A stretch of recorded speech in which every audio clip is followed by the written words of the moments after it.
Hello to people around the globe. Body Anna Food ko. So today's video, wala lang, na-amazed lang ko sa Japan, no? I totally amazed. Japan International Airport. Departure area, I totally amazed. Kay naatanan. So, ingon ana unta ang Pilipinas, no, kung mahal. Sana'y makita mo itong video na to. Na ma-amazed ka talaga sa Japan.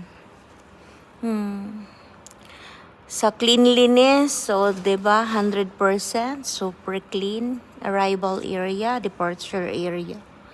Super duper. And then basta sana'y ganito sa atin no. Kung sana hindi nyo man lang binulsa ang aming mga tax. Sana'y hindi nyo na lang, o diba?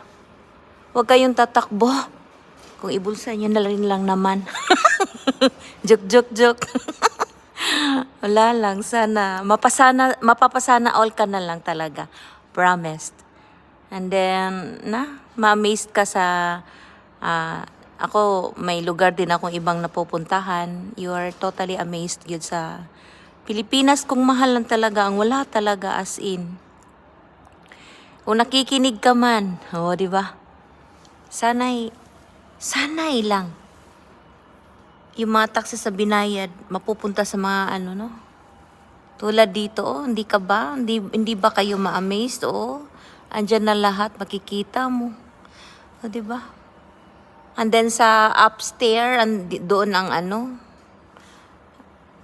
di ba? Doon ang departure area. Ito arrival area yan. Di ba? Ay, nako. Wala lang. Natutuwa lang ako na makita kitang ganito kalinis ang Japan. Sana'y ganito sa Pilipinas kung mahal. A big shout out sa mga nakaupo. Sana lang. Pagandahin na lang konti. The likes and the comments and share. Thank you so much. Yun lang po. I love you. God bless.